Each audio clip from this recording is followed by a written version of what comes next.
نبی پاک صلی اللہ علیہ وسلم کی حدیث ہے مسلم میں طبرانی میں، حضور نے فرمایا آؤ میں تمہیں پچھلے زمانے کے ایک ایماندار نوخیز ولی اللہ کی بات سناؤں۔ پچھلے زمانے حضور نے فرمایا پچھلے زمانے میں ایک بادشاہ جادو کے زور پہ حکومت کرتا تھا۔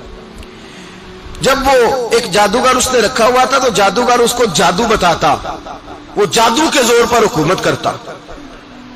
جادوگر بوڑھا ہو گیا تو کہنے لگا بادشاہ کوئی نوجوان میرے پاس بھیج دے، اب میں بوڑھا ہو گیا ہوں میرا پتہ کوئی نہیں کب مر جاؤں۔ ایک نوجوان کی ڈیوٹی لگائی، بڑا زیرک سمجھدار، اپنے رعایا میں سے چن کے جو ذہین فطرت مزاج بچہ تھا وہ اس نے لگایا۔ اللہ کے محبوب علیہ الصلوۃ والسلام فرماتے ہیں بچہ جادو سیکھنے لگا، وقت گزرنے لگا۔ بچہ جب جادو سیکھنے جاتا تو رستے میں ایک راہب بھی تھا جو انجیل جانتا تھا، وہ اللہ اللہ سکھاتا، لوگوں کو حضرت عیسیٰ علیہ السلام کی تعلیمات سے آگاہ کرتا۔ اس نے دیکھا کہ یہاں بھی لوگ اکٹھے ہیں تو وہ بچہ اس راہب کے پاس بھی اٹھنے بیٹھنے لگا۔ اب جب اس کے ساتھ اس کی گفتگو بڑھنے لگی تو اس کو باتوں میں لذت آنے لگی۔ اس نے راہب نے پوچھا کہ تو کون ہے اور کس طرح سے آیا ہے، کیا تیرا معاملہ ہے؟ اس نے کہا جی میں جادو سیکھنے جاتا ہوں، آپ کی باتیں مجھے بڑی اچھی لگتی ہیں۔ اس نے کہا دین سیکھ، جادو سیکھنے والے کافر ہو جاتے ہیں، قرآن و حدیث سیکھنے والوں کو اللہ کامل ایمان عطا فرماتا ہے۔ فرمایا یہ سیکھ۔ بچہ بیٹھنے لگا، اس کے پاس آنے لگا، باتیں دل میں گھر کرنے لگی۔ ایک وقت آیا کہ مسلمان ہو گیا، اور مسلمان کیسے ہوا؟ بچہ کہتا ہے میں تجربہ کر کے ہوا۔ اب میں تھوڑا سا وقت جادوگر کے پاس بھی جاتا اور باقی سارا وقت وہاں بیٹھتا۔ میں ایک دن جا رہا تھا تو رستے میں اژدہا تھا، بہت بڑا سانپ تھا، رستہ روک کے کھڑا تھا۔ یہ حضور نے بیان کی حدیث۔ نبی پاک صلی اللہ علیہ وسلم فرماتے ہیں بچہ کہتا ہے کہ رستے کے اندر سانپ ہے، رستے بند ہے، لوگ چھتوں درختوں پہ چڑھے ہیں، ہراش ہے۔ کہتے چھوٹا سا روڑا میں نے اٹھایا تو میں نے کہا اللہ اگر جادوگر سچا ہے تو اسے مار دے۔ چھوٹا سا روڑا میں نے پھینکا، اژدہا کوئی نہ مرا۔ پھر چھوٹا روڑا اٹھایا، میں نے کہا اللہ اگر وہ عالم سچا ہے تو اسے مار دے۔ اب جب میں نے روڑا مارا تو اژدہا مر گیا۔ میرے اندر سے گواہی آئی نہیں دین کی باتیں سچی ہیں، نہیں قرآن کی باتیں اسلام سمجھانے کے لیے عرض کر رہا ہوں، اگرچہ اس دور میں انجیل تھی، اللہ رسول کی باتیں اچھی ہیں۔ کہتے میں مسلمان ہو گیا، اب میں نے راہب کے پاس ہی رہنا شروع کر دیا، جادوگر کے پاس چھوڑ دیا اس بچے نے آنا۔ بادشاہ پوچھتا کہاں زیادہ وقت گزارتے ہو تو وہ بات گول کر دیتا، وقت تیزی سے بڑھنے لگا۔ اللہ نے اس نوجوان میں طاقت پیدا کر دی، اب وہ اس کے اندر نا اللہ نے توانائی روحانیت پیدا کر دی، ابھی جوان ہے، 14-15 سال عمر ہے۔ اللہ نے اب جو بیمار بھی آتا وہ دعا کرتا تو اللہ صحت عطا کر دیتا، جو بھی آتا۔ بادشاہ کا ایک درباری تھا، بادشاہ کو پنکھا جلتا تھا، وہ اندھا ہو گیا، کوئی ایسی تکلیف آئی کہ نابینا ہو گیا، بڑے علاج کرائے شفا نہیں ہوئی۔ کسی نے اس بچے کا پتہ بتایا کانوں میں، اس کے پاس گیا تو بچہ کہنے لگا شفا تو ہو جائے گی پر کلمہ پڑھنا پڑے گا، مسلمان ہونا پڑے گا، جس پیغمبر کا میں غلام ہوں تجھے بھی بننا پڑے گا، دین پہ عمل کرنا پڑے گا، اللہ شفا دیتا ہے۔ اس نے کہا تو مجھے کلمہ پڑھا، مجھے شفا دے، میں تیار ہوں۔ اس نے کہا شفا تو اللہ دیتا ہے۔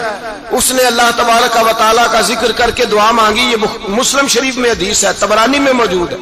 اللہ نے اسے شفا دی، اس نے کلمہ پڑھنا شروع کر دیا۔ یہاں ایک نقطہ لکھا ہے ہمارے علماء نے، کہتے ہیں جب اللہ ولایت عطا کرتا ہے نا تو یہ سفید بالوں والے کا حصہ نہیں ہوتی۔ اگر جوانی میں کوئی آدمی توبہ کر کے تصوف کے رستے پہ چلتا ہے تو سب سے زیادہ ولایت اللہ اسے عطا فرماتا ہے، سب سے زیادہ ولایت اس کے پاس ہوتی ہے۔ ابھی اس کے بال کالے ہیں، چڑھتی جوانی ہے، دعا کی تو اللہ نے، اور حدیث پاک میں موجود ہے کوڑے آتے تو شفا یاب ہو جاتے، اندھے آتے تو شفا یاب، برس والے آتے تو اللہ سے دے، جوان ہے۔ بادشاہ کے پاس وہ واپس گیا، وہ جو آدمی جس کی آنکھیں ٹھیک ہوئی تھی۔ بادشاہ نے پوچھا کہ کیسے شفا ملی؟ تو کہنے لگا میرے رب نے شفا دی ہے۔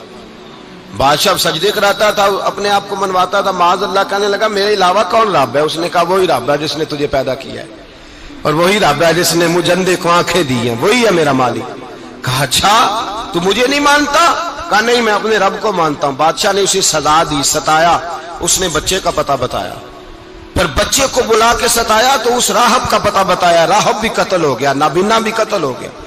بادشاہ نے کہا سپاہیوں سے اس بچے کو لے جاؤ اور پہاڑ کی چوٹی پہ جا کے نیچے پھینکو تاکہ مر جائے. بچہ پہاڑ کی چوٹی پہ گیا تو ہاتھ اٹھا کے کہنے لگا یا اللہ میرے لیے نہیں اپنے لیے، میرے لیے نہیں اپنے لیے انہیں اپنی قدرت کے جلوے دکھا. میرے لیے نہیں، اللہ کے بندے اپنی جان بچانے کی دعائیں نہیں مانگتے، اپنے لیے انہیں اپنی قدرت کے جلوے دکھا. یہ دعا مانگی، جتنے لوگ ساتھ آئے تھے وہ سارے زمین پہ گرے اور سب مر گئے، پہاڑ سے گر کے مر گئے. بچہ واپس سیدھا بادشاہ کے پاس کہنے لگا لو بھائی میرے رب نے مجھے بچا لیا ہے. جوان کا ایمان دیکھو، میرے رب نے مجھے، بولو میرے اللہ نے مجھے ایمان کی گواہی دے رہا ہے، میں بچ گیا ہوں، تو جھوٹا ہے میرا رب سچا ہے. اس نے کہا لے جاؤ اس کو دریا میں، کشتی میں بٹھاؤ، بیچ دریا کے جا کے دھکا دے دو. بیٹھے کشتی میں، دریا کے بیچ گئے اور جب جا کے وہاں اس کو دھکا دینے لگے تو اس نے کہا اللہ میرے لیے نہیں اپنے لیے انہیں اپنی قدرت کے جلوے دکھا. بس ایک طوفان سا آیا، جتنے سپاہی ساتھ آئے تھے ڈوب کے مر گئے. وہ بچہ اٹھا اور سیدھا پھر بادشاہ کے پاس، اسی کے پاس کہنے لگا لو بھائی میرے رب نے مجھے بچا لیا ہے، تیرے پاس آیا ہوں. وہ کہنے لگا تو کیا مصیبت میرے گلے پڑ گئی ہے، کیسے جان چھوٹے گی؟ تو بچہ کہنے لگا اگر تو مجھے باندھے درخت کے ساتھ اور سارے ملک کو بلائے، لوگوں کو اکٹھا کرے، پھر تو مجھے تیر مارنا، میں تجھے بتاؤں گا کیسے مارنا ہے، میں مر جاؤں گا. اللہ کا بندہ نوجوان ایمان دیکھو، مرنے کے طریقے بتا رہا ہے، میں تجھے بتاؤں گا میں کیسے مروں گا. یہ بات کہی، بادشاہ نے سارا مجمع جمع کیا، ملک سارا باہر آ گیا، درخت کے ساتھ باندھ دیا. کہنے لگا بھائی لوگوں یہ مجھے مارنا چاہتا تھا، مار نہیں سکا، اب میں اسے بتانے لگا ہوں کہ میں کیسے مروں گا. اسے کہو جب تیر مارے تو ساتھ میرے رب کا نام بھی لے، میں اپنے رب کے نام پہ جان دوں گا، ایمان کی پختگی میں اللہ کے نام پر جان دوں گا. اسے کہو رب کے نام پہ مارے، مر جاؤں گا. بادشاہ نے اللہ کہہ کے تیر مارا، پیشانی میں لگا، بچے کی روح پرواز کر گئی. جتنا مجمع کھڑا تھا سارا کلمہ پڑھ کے مسلمان ہو گئے، سارے مسلمان ہو گئے سارے. میرے رسول پاک سید عالم صلی اللہ علیہ وسلم نے نوجوانوں کو بتایا جب تمہارے اندر ایمان کی قوت آئے گی تو اللہ تمہاری مدد کرے. فرمایا وہ نوخیز ولی تھا، ابھی جوان رانا تھا، ابھی اس کی پیشانی پر جوانی کے آثار تھے، لیکن اس نے اللہ کو راضی کیا، رب کریم کو راضی. ولایت کا مطلب بڑھاپا نہیں، ولایت کا مطلب وہ نہیں کہ جب بڑا لمبا وقت گزر جائے تو پھر آدمی آئے کہ نہیں اب کیا کرنا ہے، اب مسجد ہی ہے، اب تو اس کے علاوہ گزارا ہی کوئی نہیں.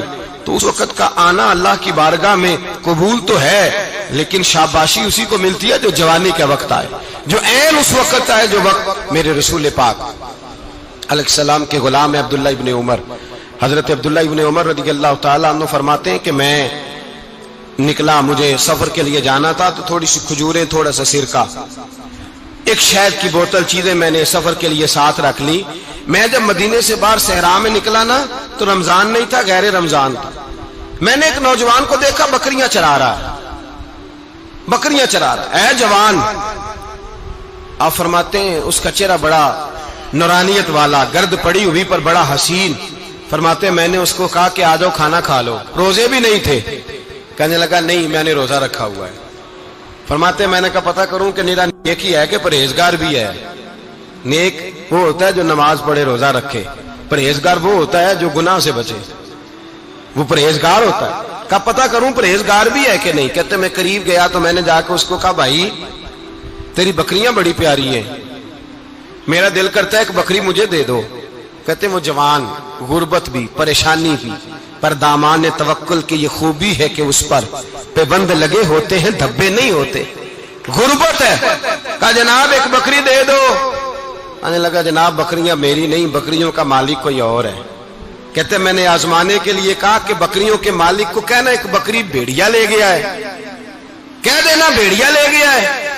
تو کہتے اس نے میری طرف دیکھا، گرد سے اس کے بال اٹے ہوئے، آنکھوں میں روشنی، چہرے پہ اطمینان، لب و لہجے میں ایمان کی طاقت. نوجوان کہنے لگا حضور بکریوں کے مالک کو تو کہہ دوں گا بھیڑیا لے گیا ہے، جب عرش کا مالک پوچھے گا تو کیا جواب دوں گا، اللہ کو کیا جواب دوں گا. کہتے ہیں میں کانپنے لگا اس کی بات سن کے. واپس آیا، جو کام نکلا تھا وہ چھوڑا، واپس لوٹ آیا.